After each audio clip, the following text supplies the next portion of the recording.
கிறிஸ்துவுக்கு பிரியமானவர்களே, உங்கள் அனைவருமானவராகிய இயேசு கிறிஸ்துவின் நாமத்தினாலே வாழ்த்தி இந்த பாடலுக்கு வரவேற்றுக் கொள்கிறேன். இந்த நாளின் கூட நாம் போன வாரத்தில் என்ன பார்த்தோம் என்று பார்க்கும்போது, சொற்களால் வெளிப்படும் வரங்கள் என்று சொல்லி பார்த்தோம். அதன் பிறகு செயல்கள் மூலமாக வெளிப்படும் வரங்கள் என்று சொல்லி பார்த்தோம். அறிவுக்கு உரிய வரங்கள் அப்படின்னு சொல்லி நாம் பார்த்தோம். இது எப்படி பகுக்கப்படுகிறது என்றால், பவுல் ஒன்று கொரிந்தியர் 12ஆம் அதிகாரத்திலே ஒவ்வொருவருக்கும் ஒவ்வொரு ஆவியின் வரங்கள் கொடுக்கப்படுகிறது என்று சொல்லி, ஆவியுடைய அனுகிரகம் அனைவருடைய பிரயோஜனத்திற்கென்று அளிக்கப்படுகிறது என்று சொல்லி நாம் பார்த்தோம். 1 கொரிந்தியர் 12ஆம் அதிகாரம் 7ஆம் வசனத்தில் எப்படி எனில் ஒருவனுக்கு 8ஆம் வசனம், எப்படி எனில் ஒருவனுக்கு ஆவியினாலே ஞானத்தை போதிக்கும் வசனமும், வேறொருவனுக்கு அந்த ஆவியினாலே அறிவை உணர்த்தும் வசனமும், வேறொருவனுக்கு அந்த ஆவியினாலே விசுவாசமும், வேறொருவனுக்கு அந்த ஆவியினாலேயே குணமாக்கும் வரங்களும், வேறொருவனுக்கு அற்புதங்களை செய்யும் சக்தியும், வேறொருவனுக்கு தீர்க்க தரிசனம் உரைத்தலும், வேறொருவனுக்கு ஆவிகளை பகுத்தறிதலும், வேறொருவனுக்கு பற்பல பாஷைகளை பேசுதலும், வேறொருவருக்கு பாஷைகளை வியாக்கியானம் பண்ணுதலும் அளிக்கப்படுகிறது என்று சொல்லி அவர் பெரிய ஒரு லிஸ்டை கொடுக்கிறார். இந்த லிஸ்டின் மூலமாக, இந்த அட்டவணையின் மூலமாக நாம் இந்த 3 காரியங்களை பகிரலாம், 3 விதமாக பகிரலாம். எப்படி என்றால், சொற்களால் வெளிப்படும் அருட்கொடை அல்லது சொற்களால் வெளிப்படும் வரங்கள். இது போன வாரமே உங்களுக்கு கடைசியில் நான் பேசினேன். அதன் விளக்கமானதை இந்த நாளிலே நான் அறிந்து கொள்கிறேன். இது 3 பகுதியாக பிரித்திருக்கிறேன். சொற்களால் வெளிப்படும் அருட்கொடை அல்லது வரங்கள், செயல்களுக்கு உரிய அருட்கொடை அல்லது வரங்களுக்கு, அறிவுக்கு உரிய வரங்கள். இதில் நான் பார்க்கும்போது இந்த அட்டவணையிலே, பவுல் கொடுக்கிற அட்டவணையிலே பார்க்கும்போது, சொற்களாலே வெளிப்படும் வரங்கள் அப்படின்னு சொல்லி பார்க்கும்போது 10ஆம் வசனத்தில் நாம் பார்க்கிறோம். அதாவது வேறொருவருக்கு பற்பல பாஷைகளை பேசுதலும், வேறொருவருக்கு பாஷைகளை வியாக்கியானம் பண்ணுதலும் அளிக்கப்படுகிறது என்று சொல்லி, இந்த சொற்களால் வெளிப்படும் வரம்பை குறித்து நாம் பார்க்க இருக்கிற இந்த 2 காரியங்களை குறித்து இந்த நாளிலே பார்த்தோம். பிறகு கர்த்தருக்கு சித்தனால் அடுத்த வகுப்பிலே நாம் செயல்களுக்குரிய அருட்கொடையும் அறிவுக்குரிய அருட்கொடையும் குறித்து விவரமாக பார்த்தோம். இந்நாளிலே நாம் பார்க்கும்போது, பவுல் சாதாரணமாக அவர் அருட்கொடைகளை அல்லது வரங்களை குறித்து எழுதும்போது இந்த 1 கொரிந்தியர் 12ஆம் அதிகாரத்தில் விவரமாக எழுதுகிறார். 13ஆம் அதிகாரத்தில் இந்த வரங்களிலெல்லாம் சிறந்த வரும் அன்பு என்று சொல்லி எழுதுகிறார். 14ஆம் அதிகாரத்தில் எப்படி பாஷைகளை பேச வேண்டும், எப்படி கூடி வரும் பொழுது எப்படி ஒவ்வொரு நிலைமையிலையும் ஆவியானவருக்கு நாம் இடம் கொடுத்து பாஷைகளை நாம் பேச வேண்டும் அல்லது எப்படி நம்மை பகுதிப்படுத்திக் கொள்ள வேண்டும் என்பதை 14ஆம் அதிகாரத்தில் கொடுக்கிறார். ஆகவே இந்நாளிலே நாம் இந்த சொற்களால் வெளிப்படும் வரங்களை குறித்து நாம் பார்க்க இருக்கிறோம். அனைவரும் ஒரு இடத்துல கூடி இறைவனை நோக்கி வேண்டுதல் செய்கிற முறைமை கிறிஸ்தவத்தில் இன்றும் கூட கூட்டு வழிபாடு என்று சொல்லி சொல்லுவோம். கூட்டு வழிபாட்டு முறைமை இன்றைக்கும் கூட கிறிஸ்தவ வழிபாட்டிலே நாம் காண்கிறோம். ஆலயத்தில் வருகிறோம் அல்லது வீடுகளிலே கூடி வீடுகளிலே கூடி ஜெபிக்கிறோம். இப்படி பல்வேறு நிலைமைகளிலே கூட்டு ஆராதனை முறையை, கூட்டு வழிபாடு முறையை நாம் செய்து வருகிறோம். இப்படி கூட்டு வழிபாட்டு முறையில் வரும்பொழுது தான் ஆராதனையுடைய அனுகிரகம் முதலாவது கிடைத்தது என்று சொல்லி நாம் பார்க்க முடியும். அப்போஸ்தலர் நடவடிக்கையின் புஸ்தகம் 2ஆம் அதிகாரம் முதல் ஒரு 11 வசனங்களிலே நாம் பார்க்கும்பொழுது, அந்த இடத்துல முதலாவதாக சொற்களாலே வெளிப்படும் வரங்களை குறித்து அந்த இடத்துல நாம் பார்க்கிறோம். நடக்கிற காரியம் என்ன என்று பார்க்கும்பொழுது, பெந்தெகோஸ்தே என்னும் நாள் வந்தபோது அவர்கள் எல்லாரும் ஒருமுனப்பட்டு ஓரிடத்தில் வந்திருந்தார்கள் என்று சொல்லி பார்க்கிறோம். பெந்தேகோஸ்தே என்று சொல்லும்பொழுது இது குறிப்பிட்ட ஒரு சபை பிரிவினருக்கு மாத்திரம்தான் என்று சொல்லி நாம் அப்படி எடுத்துக்கொள்ள முடியாது. பெந்தேகோஸ்தே என்கிற அந்த வார்த்தைக்கு என்ன பொருள் என்று பார்க்கும் பொழுது 50வது நாள் என்று சொல்லி நாம் அறிந்து கொள்ள வேண்டும். பழைய பாட்டில் இதை குறித்து தெளிவாக இருக்கிறது. பஸ்கா பண்டிகைக்கு பிறகு 50 நாள் கழித்து இந்த பெந்தேகோஸ்தே நாளை கொண்டாடுவார்கள். அந்த நாளிலே அறுவடையை செய்து அந்த அறுவடையை நினைவு கூர்ந்த ஆண்டுகளுக்கு ஸ்தோத்திர பலியை செலுத்தும்படியாக அந்த காரியங்களை நடப்பிப்பார்கள். அது பெந்தேகோஸ்தே நாளிலே நடந்தது. இந்த இடத்துல இந்த அறுவடை நாளிலே இந்த பெந்தேகோஸ்தே நாளிலே ஒரு பெரிய அறுவடையை கர்த்தர் அந்த இடத்துல வைத்திருக்கிறார் என்பது நாம் எல்லாரும் அறிந்த ஒரு உண்மை. இந்த இடத்துல பாருங்கள், சொற்களாலே வெளிப்படும் வரத்தை பயன்படுத்தி ஆத்துமாக்களை அறுவடை செய்கிற காரியத்தை இந்த இடத்துல நாம் பார்க்கிறோம். நான் சொல்கிறேன், பெந்தேகோஸ்தே என்னும் நாள் வந்த போது, பெந்தேகோஸ்தே என்பது நான் உங்களுக்கு ஏற்கனவே விளக்கிவிட்டேன். அவர்கள் எல்லாரும் ஒருமனப்பட்டு ஓரிடத்தில் வந்தார்கள். அப்போ அவர்கள் எல்லாரும் என்றால் ஏறக்குறைய 120 பேர் மேலறையிலே கூடியிருந்தவர்கள் அவருடைய எண்ணிக்கை. அதில் இயேசு கிறிஸ்துவை பெற்றெடுத்த மரியாளும் கூட இருந்தார்கள் என்று நாம் வசனத்தின் மூலமாக அறிந்து கொள்ள முடியும். ஆகவே 120 பேர் ஒரு மனதோடு கூட ஒரு இடத்துல அவர்கள் கூடி வந்த பொழுது அங்கு ஆவியானவருடைய அனுகிரகம் முதலாவது பொழியப்படுகிறது.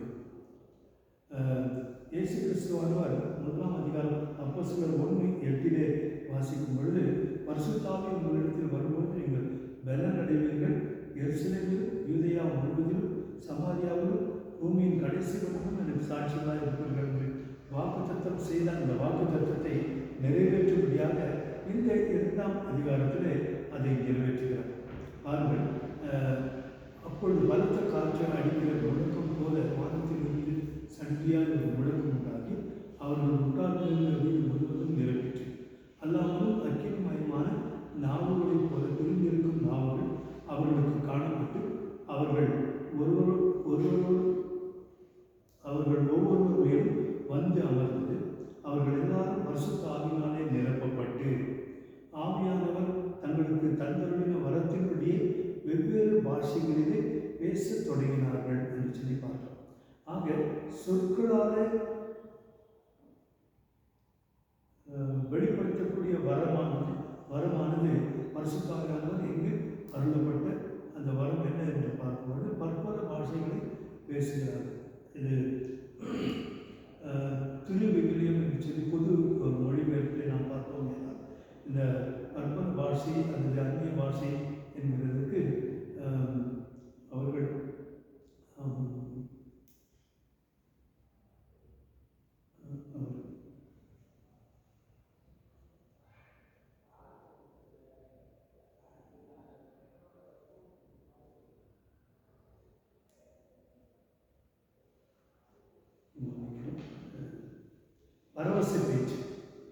பரவச பேச்சு என்று சொல்லி அதை மொழிபெயர்த்திருக்கிறார்கள்.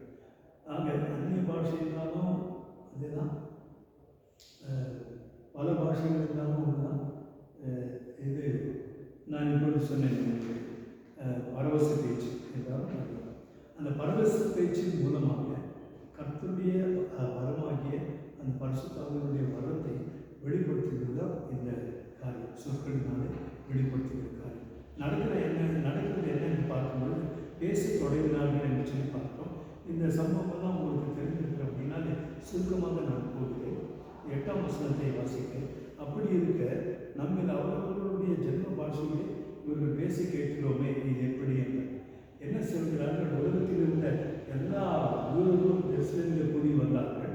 அவரவர்கள் ஜென்ம பாஷையில பேசுகிற காரியத்தை அந்த இடத்துல கண்டு ஆச்சரியப்பட்டார்கள். காரணம் என்னவென்றால், பேசினவர்கள் எல்லாரும் கலிலேய நாட்டை சார்ந்தவர்கள், யூதர்கள்.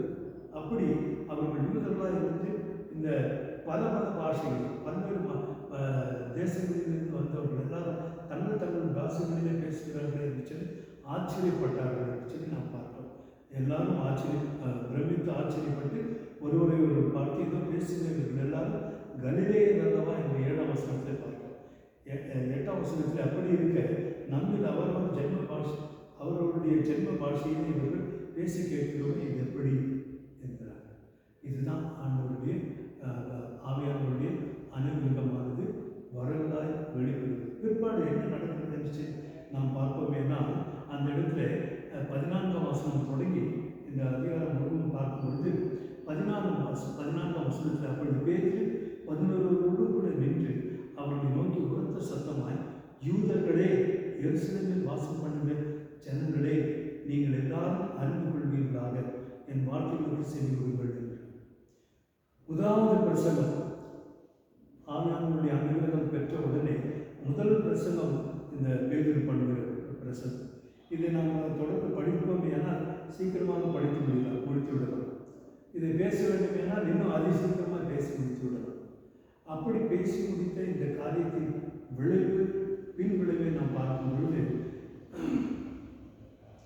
அவருடைய வார்த்தைகளை 41ஆம் வசனத்தில், அவருடைய வார்த்தையை சந்தோஷமாக ஏற்றுக்கொண்டவர்கள் ஞான ஸ்நானம் பெற்றார்கள். அன்றைய தினம் ஏறக்குறைய 3000 பேர் சேர்த்து கொள்ளப்பட்டார்கள் என்று பார்க்கிறோம்.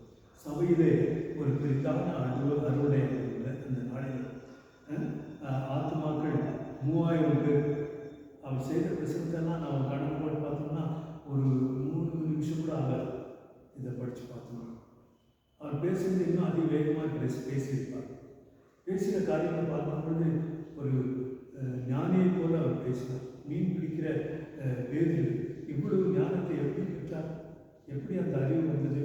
ஆவியானவருடைய அறிவு சொற்களாலே வெளிப்படுத்தப்பட்ட அந்த வரங்களை கொண்டு அவர் ஆத்மாக்களை கொள்ளையாடும் பொருளாக அந்த சபையிலே சேர்த்து கொள்ளப்பட்டார்கள். அடுத்தபடியாக நாம் பார்க்கும்போது 4ஆம் அதிகாரத்தில் நாம் பார்ப்போம். அப்போஸ்தலர் 4ஆம் அதிகாரத்தில் ஏறக்குறைய 5000 பேர், ஆயிரக்கணக்கான பேரை குறித்து நான் சொல்லும்போது, இந்த சபையின் மேல், இந்த கல்வியின் மேல் என் சபையை கட்டுவேன், பரலோகத்தின் திறவுகோல் உனக்கு கொடுக்கப்பட்டிருக்கிறது என்று சொல்லி பேதுருக்கு வாக்குத்தத்தம் கொடுத்த இயேசு கிறிஸ்துவானவர் இந்த இடத்திலே அதை நிறைவேற்றுகிறார். பரலோகத்தின் திறவுகோல் அவருக்கு கொடுக்கப்பட்டபடினாலே, பேதுருக்கு கொடுக்கப்பட்டபடினாலே, அந்த திறவுகோலை திறந்து, பரலோகத்தின் வாசலை திறந்து ஆத்மாக்களை சேர்க்கிற அனுபவத்தில் இந்த இடத்துல நாம் பார்க்கிறோம். இந்த அதிகாரம் முழுவதுமாக நீங்கள் வாசித்து பார்க்கணும். ஏன்னா அவர் சொல்லுகிற காரியம் யோகன் தீர்க்கதரிசியை குறித்து சொல்கிறார். எத்தனையோ காரியங்களை இந்த இடத்துல யூதர்களை அட்ரஸ் பண்ணி யூதர்களை முகவரிட்டு அவர் பேசுகிறார் சொல்லி பார்க்கிறோம். நான் ஏற்கனவே 14ஆம் வசனத்தில் சொன்னோம்னா, பேதுரு அவர்களை நோக்கி உரத்த சத்தமாய், யூதர்களே, எருசலேமில் வாசம் பண்ணுகிற ஜனங்களே என்று. யூதர்களுக்கு முதலாவது இந்த பிரசனத்தை செய்தார். இதன் அடிப்படையில் தான் ஒரு சிலர் கேள்வி கேட்பாங்க. இதன் அடிப்படையில் பார்க்கும்போது இயேசு கிறிஸ்துவின் நாமத்தினாலே ஞான ஸ்நானம் பெற வேண்டும் அப்படின்னு சொல்லி பேதுரு சொல்கிறாங்க அப்படின்னு சொல்லி, இயேசு கிறிஸ்துவின் நாமத்தினாலே என்று இந்த இடத்துல சொன்னது காரணம் என்னன்னு சொல்லி உற்று பார்ப்போம். ஏன்னா இயேசு கிறிஸ்துவே பிதா குமாரன் பரிசுத்த ஆவியின் நாமத்தினாலே ஞான ஸ்நானம் கொடுத்து, நான் உங்களுக்கு கட்டளையிட்ட யாவை அவர்களுக்கு பிரசங்கிங்கள் என்று சொல்லி மத்திய 28ஆம் அதிகாரம் கடைசி சில வசனத்திலே அவர் சொல்லி போயிருக்கிறார். ஆனால் இந்த இடத்துல பேதுரு இயேசுவின் நாமத்தினாலே ஞான ஸ்நானம் பெறுங்கள் 38ஆம் வசனத்தில் இயேசு அவர்களை நோக்கி, மனம் திரும்பி ஒவ்வொருவரும் பாவம் மன்னிப்புக்கென்று இயேசு கிறிஸ்துவின் நாமத்தினாலே ஞான ஸ்நானம் பெற்றுக்கொள்ளுங்கள், அப்பொழுது பரிசுத்த ஆவியின் வரத்தை பெறுவீர்கள் என்று சொல்கிறார். ஒரு சில சபை பிரிவினர் இயேசு கிறிஸ்துவை மாத்திரம் முன்னிட்டு சபை நடத்துகிறவர்கள் இது பாருங்கள், பேதுருவே சொல்லியிருக்கிறார், இயேசு நாமத்தினால தான் ஞான ஸ்நானம் என்று சொல்லி சொல்வார்கள்.